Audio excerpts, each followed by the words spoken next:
നമ്മളതിന്റെ കഥ വായിക്കുമ്പോൾ അല്ലെങ്കിൽ തിരക്കഥ വായിക്കുമ്പോൾ നമുക്കൊരു ഗ്രാഹ്യം കിട്ടുമല്ലോ എന്താണ് ഈ ക്യാരക്ടർ എന്നുള്ളത്. അത് വെച്ചിട്ടാണ് നമ്മൾ ഡിസൈഡ് ചെയ്യുന്നത് എന്താണ് ക്യാരക്ടർ എന്നുള്ളത്. നമ്മളല്ലാതെ നമ്മൾ ലൊക്കേഷനിൽ ചെല്ലുമ്പോൾ ഒരു ഓഡി കാർ ഉണ്ടോ എന്നാൽ പിന്നെ റിച്ച് ആയിട്ട് അഭിനയിച്ചേക്കാം, അങ്ങനെയല്ല.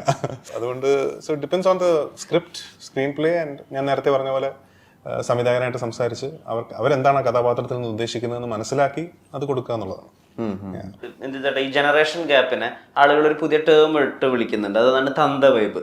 അതായത് നമ്മൾ ഇപ്പോഴത്തെ ജനറേഷനുമായിട്ട് കോപ്പപ്പ് ആവുന്നില്ല എന്നുള്ളത്. സലീം കുമാർ ചേട്ടനൊക്കെ അതിന്റെ ഒരു പ്രതികരണം ചെയ്തിട്ടുണ്ട്, എന്താണ് തന്ത വൈബ് എന്നുള്ളത് എക്സ്പ്ലെയിൻ ചെയ്തിട്ട്. അതായത് ഇപ്പോഴത്തെ പാട്ടുകളെ അല്ലെങ്കിൽ ഇപ്പോഴത്തെ കോസ്റ്റ്യൂമുകളെ അല്ലെങ്കിൽ ഇപ്പോഴത്തെ എന്താ പറയുക ട്രെൻഡുകളൊന്നും മനസ്സിലാക്കാതെ 90s 80s ഒക്കെ ഇരിക്കുന്ന ആളുകളെയാണ് ഈ തന്ത വൈബ് പിടിച്ചവർ എന്ന് പറഞ്ഞിട്ട് ആളുകൾ കളിയാക്കി വിളിക്കുന്നത്.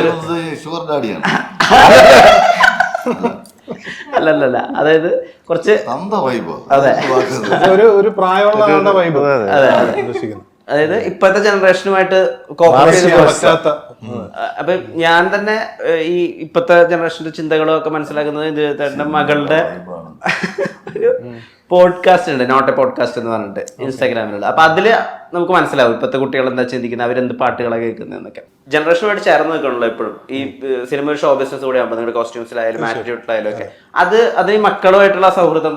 തീർച്ചയായിട്ടും അവരാണ് എൻ്റെ ജെൻസിയിലേക്കുള്ള ലിങ്ക്. അവരെപ്പോഴും എൻ്റെ ചുറ്റിനുണ്ട്. അപ്പോൾ എല്ലാ ദിവസവും ഞങ്ങൾ ഒരുപാട് കമ്മ്യൂണിക്കേറ്റ് ചെയ്യാറുണ്ട്. ലൈക്ക് ഇപ്പോൾ പിള്ളേരായിട്ട് സംസാരിക്കുമ്പോൾ എന്താണ് അവർക്ക് ഇഷ്ടം, അല്ലെങ്കിൽ അവരൊക്കെ വളരെ ഒപ്പീനിയനേറ്റഡ് ആണ്. അവർക്ക് ഇന്നത്തെ ഒരു ഇതായിട്ട് വളരെ എല്ലാ കാര്യങ്ങളും എങ്ങനെ ചെയ്യണം, എപ്പോൾ ചെയ്യണം, ഇതൊക്കെ ഭയങ്കര വ്യക്തമായ ധാരണയുള്ള ആൾക്കാരാണ്. അപ്പോൾ അതുകൊണ്ട് തന്നെ അവരോട് സംസാരിക്കുമ്പോൾ എന്താണ് ഇന്നത്തെ അവരുടെ ഒരു കറണ്ട് ടേസ്റ്റ്, അല്ലെങ്കിൽ അവരുടെ ഫ്രണ്ട്സിനെ കാണുമ്പോഴും ഒക്കെ നമുക്കത് അറിയാതെ നമുക്ക് മനസ്സിലാവാറുണ്ട്. സോ അപ്പോൾ ഞാൻ അവരായിട്ട് ആ ഒരു പ്രാർത്ഥനയാണെങ്കിലും പ്രാർത്ഥനയുടെ ഫ്രണ്ട്സ് ആണെങ്കിലും ഇപ്പോൾ നക്ഷത്രയാണെങ്കിൽ 10th സ്റ്റാൻഡേർഡിലാണ്, അവളുടെ ഫ്രണ്ട്സ് ഇവരായിട്ടൊക്കെ ഞാൻ ഒരുപാട് സംസാരിക്കാറുണ്ട്. അവർക്കൊക്കെ വലിയ കാര്യമാണ്. അപ്പൊ അതുകൊണ്ട് ഞാൻ നേരത്തെ പറഞ്ഞ പോലെ അവരാണ് ഒരു ലിങ്ക് ഇന്നത്തെ ഒരു. So I am pretty much up to date എന്നാണ് ഞാൻ വിചാരിക്കുന്നത്. അങ്ങനെയില്ല, അങ്ങനെ ഒരു എലിമെന്റ് ആയിട്ടില്ല. അവർക്ക് ജനറലി ഇപ്പൊ നാളെ എന്തെങ്കിലും ഒരു സാധനം വരുമ്പോൾ എനിക്ക് അറിയാം, okay this is it, this can happen. അല്ലെങ്കിൽ ഒരു സിനിമയിൽ നമ്മൾ അങ്ങനത്തെ ഒരു സാധനം ചെയ്യുമ്പോൾ നമുക്ക് അറിയാം ഇന്നത്തെ ജനസിക്ക് റിലേറ്റ് ചെയ്യാൻ പറ്റുന്ന ഒരു സാധനമായിരിക്കും, അല്ലെങ്കിൽ റിലേറ്റ് ചെയ്യാൻ പറ്റാത്തൊരു സാധനമായിരിക്കും എന്ന് നമുക്ക് തിരിച്ചറിയാനുള്ള ഒരു കഴിവ് കിട്ടുന്നത് ആ ഒരു ജനറേഷനെ നമ്മൾ ഒബ്സർവ് ചെയ്യുമ്പോഴാണ്. അപ്പോൾ ആസ് എൻ ആക്ടർ ഞാൻ നേരത്തെ പറഞ്ഞല്ലോ, one of the main features ഒരു ആക്ടർക്ക് വേണ്ടത് ഒബ്സർവേഷനാണ്. അത് നമ്മൾ നമ്മുടെ തലമുറയിൽപ്പെട്ട ആൾക്കാരെ മാത്രം ഒബ്സർവ് ചെയ്താൽ പോരാ. ഇന്നത്തെ കറണ്ട് ജനറേഷൻ അവരുടെ ടേസ്റ്റ് കാര്യങ്ങളെല്ലാം അപ് ടു ഡേറ്റ് ആയിട്ട് മുന്നോട്ട് പോയാൽ നമുക്കും ഇങ്ങനെ റീഡിസ്കവർ ചെയ്ത് മുന്നോട്ട് പോകാൻ പറ്റും. ഞാൻ ഈ യൂത്തന്മാരെ കീനായിട്ട് വാച്ച് ചെയ്യാറുണ്ട്. ഇവരുടെ മുടിയുടെ സ്റ്റൈല്, പിന്നെ ഇവരുടെ നടത്തവും ഇവരുടെ വേഷവിധാനവും ഭയങ്കര രസമാണ് കേട്ടോ ഇപ്പോൾ. പിന്നെ ഈ മുടിയിലിട്ട് ഇങ്ങനെ ആക്കിക്കൊണ്ടിരിക്കും. എനിക്ക് അത് കാണുമ്പോൾ ഭയങ്കര ദേഷ്യമാണ്. എനിക്ക് മുടിയില്ലാത്തതുകൊണ്ട് വേറൊരു ശരിയാണ്, ഓരോ 10 വർഷം കൂടുമ്പോൾ പുതിയ പുതിയ അവതാരങ്ങൾ ജനിക്കുമെന്നാണ്. ഓരോ സ്റ്റൈല്, ഓരോ കോലം, ഓരോ രീതികൾ മാറിക്കൊണ്ടിരിക്കും. ഇനിയും അടുത്ത 10 വർഷം കഴിയുമ്പോൾ വേറെ ആയിരിക്കും. ഇതെല്ലാം കാണാനുള്ള ഭാഗ്യം നമുക്കൊക്കെ ഉണ്ടായില്ലേ? അതെ, എന്നാ ഏറ്റവും വലിയ കാര്യം. കൈവണ്ടി, കാളവണ്ടി, pager, mobile phone, mobile, laptop എല്ലാം കണ്ടില്ലേ? എന്താ ഇപ്പോഴത്തെ ജനറേഷനെ പറ്റിയുള്ള ഒരു അഭിപ്രായം? സലീം ചേട്ടൻ ആ വീഡിയോയിൽ പറയുന്നത് യങ് ജനറേഷനെ പറ്റിയുള്ള അഭിപ്രായം വേറെ ഒന്നുമില്ല. ഇവർക്ക് രാത്രി ഉറക്കമില്ലതാണ്. അപ്പൊ വൈകിട്ടൊന്നുമല്ലല്ലോ, ഞാൻ യങ് ജനറേഷൻ ആയതുകൊണ്ട്. യങ് ജനറേഷൻ എന്ന് പറയുന്നത് രാത്രി അവർക്ക് 3-4 മണിക്ക് ഉറങ്ങും. പിന്നെ ഉറങ്ങുള്ളൂ. പിന്നെ പൊതുവെ ലേസിയാണ് ഇവന്മാര്, ലേസിയാ. വൈകിട്ടൻ ന്യൂജനാണ്. ഇതില്ലാത്ത ജീവിതമില്ല. ഇതിലാണ് മൊത്തം കാര്യങ്ങളിരിക്കുന്നത്. ഇൻസ്റ്റാഗ്രാം, വാട്സപ്പ്, അത് അവരെ കുറ്റം പറഞ്ഞിട്ട് കാര്യമില്ല. അവർ ജനിച്ചപ്പോൾ തൊട്ടേ കാണുന്ന കാര്യങ്ങളാണത്. അപ്പൊ അത് അവര് പോയി അനുബന്ധ ഇൻസ്റ്റാഗ്രാമിൽ സ്റ്റോറി ഇടണം, ഇൻസ്റ്റാഗ്രാം അപ്ഡേറ്റ് പറയില്ലേ, അതൊക്കെ ഒരു മനസ്സിന് ഒരു സന്തോഷം ഉണ്ടാക്കുന്ന കാര്യമാണ് അവർക്കൊക്കെ. ഇപ്പൊ നമ്മൾ ഇടുന്നില്ലേ, അതുപോലെ തന്നെ അവരും നമ്മൾ ഒരെണ്ണം ഇടുമ്പോൾ അവർ 10 ഇടും, അത്രേ ഉള്ളൂ വ്യത്യാസം. തന്തവൈബിനെ പറ്റി എന്താ അഭിപ്രായം? ആയില്ലല്ലോ. അതിനൊരു ജനറേഷൻ എപ്പോഴും ഫീൽ ചെയ്യാറുണ്ടോ? ശരിക്കും തന്ത വൈബ് ആവുന്നത് ഏത് പ്രായത്തില്ല? അതുകൊണ്ടൊന്നും അറിഞ്ഞായിരുന്നു. ഇങ്ങനെ പ്രായമൊന്നുമില്ല. ഇല്ല, അങ്ങ് ഒതുങ്ങൂല. ഒരിക്കലും ഒതുങ്ങൂല. ചേട്ടൻ അത് ഇല്ല, തന്തവൈബേ ഇല്ല. ദീപ് എപ്പോഴെങ്കിലും നേരിട്ട് കാണുമ്പോൾ ചോദിക്കണം എന്ന് ചോദിച്ചൊരു ചോദ്യമാണ്. അതായത് പൃഥ്വിരാജ് എന്ന നടന്റെ കരിയറിലെ ഏറ്റവും പ്രധാനപ്പെട്ട ഒരു ഫേസിലാണ് ദീപിന്റെ ഒരു സിനിമ റിലീസ് ആവുന്നത്, തേജാബായ് ആൻഡ് ഫാമിലി. ആദ്യമായിട്ട് മലയാളത്തിൽ തന്നെ ട്രോളുകൾ ഉണ്ടാവുന്നത് ആ സിനിമയുടെ ഒരു ഇന്റർവ്യൂവുമായിട്ടൊക്കെ ബന്ധപ്പെട്ടാണ്. ആ സിനിമയിലുടനീളമാണ് നമുക്ക് മനസ്സിലായത്. അതിന്റെ പ്രൊമോഷനൊക്കെ കഴിഞ്ഞിട്ട് ഇപ്പോൾ ആലോചിച്ച് നോക്കുമ്പോഴാണ് നമുക്ക് മനസ്സിലായത് എത്രമാത്രം മനക്കരുത്തുള്ള ഒരു മനുഷ്യനായിരുന്നു ശ്രീ പൃഥ്വിരാജ് എന്നുള്ളത്. ആ സംഭവങ്ങളൊക്കെ ഇപ്പോൾ ഓർക്കുമ്പോൾ ഇതെല്ലാം ഒരു ബെറ്റർ ടുമാറോയ്ക്ക് വേണ്ടി അല്ലെങ്കിൽ ഇപ്പോഴത്തെ പൃഥ്വിരാജിനെ ഷേപ്പ് അപ്പ് ചെയ്യാനുള്ളൊരു ഇതാണെന്ന് തോന്നുന്നുണ്ടോ? അല്ല, ഞാൻ പറഞ്ഞില്ലേ, ഓരോരുത്തരുടെ ലൈഫിൽ ഓരോ ചലഞ്ചസ് വരും. പക്ഷെ ആ ചലഞ്ചസ് അവരെങ്ങനെ നേരിടുന്നു എന്നുള്ളതാണ് ഇമ്പോർട്ടൻറ്റ്. പൃഥ്വിയെ സംബന്ധിച്ചിടത്തോളം പൃഥ്വി വളരെ യങ് ഏജിൽ തന്നെ ഭയങ്കരമായ പ്രശസ്തിയിലേക്ക് വളർന്ന ഒരാളാണ്. അതിൻ്റെതായിട്ടുള്ള ചലഞ്ചസ് ഉണ്ടായിരുന്നു. അപ്പം ആൾക്കാരെ അക്സെപ്റ്റ് ചെയ്യാൻ തയ്യാറായിരുന്നു എന്ന് പോലും എനിക്ക് സംശയം ഉണ്ടായിരുന്നു ആ സമയത്ത്. നമ്മളിപ്പോൾ ഒരു സീക്വൻസ് ചെയ്യുമ്പോൾ പോലും ഇത് ജനം അക്സെപ്റ്റ് ചെയ്യുമെന്ന് തോന്നുന്ന ഒരു കാലഘട്ടം ഉണ്ടായിരുന്നു. മനസ്സിലല്ലേ?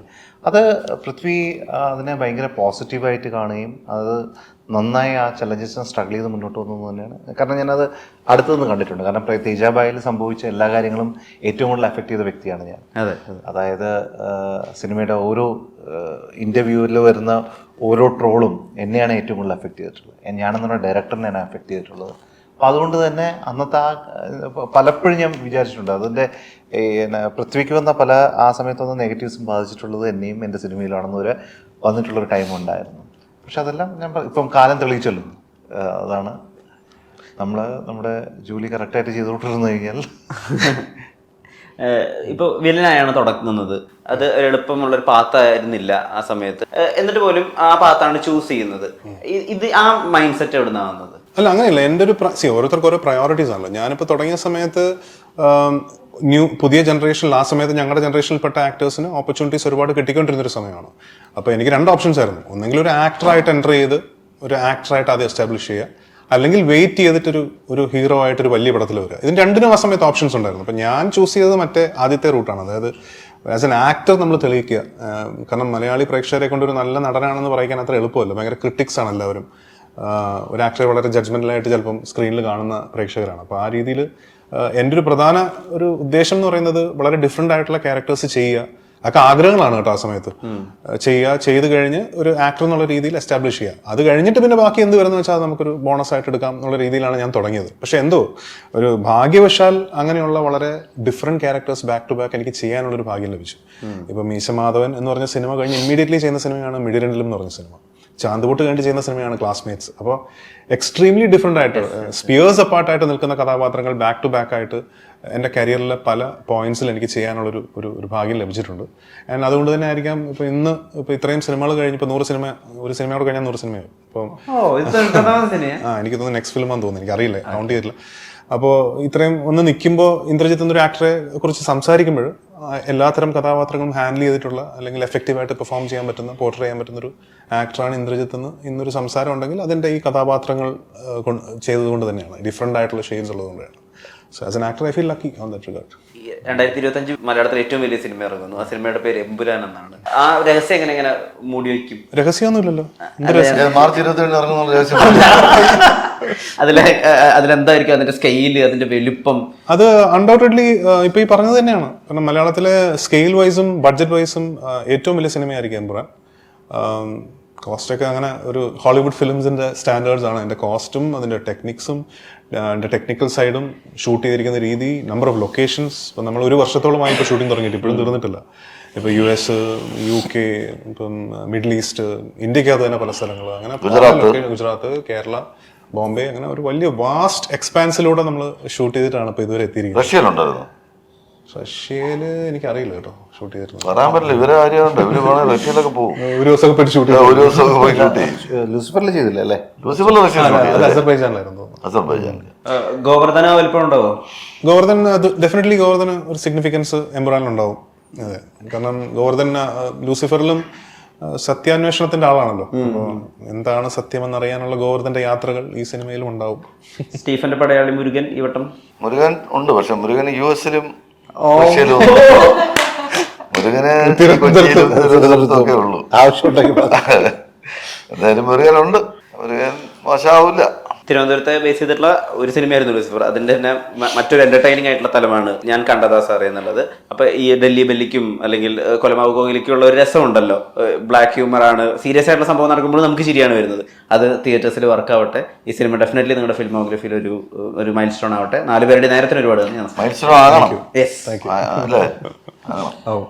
ആവട്ടെ. നമസ്കാരം.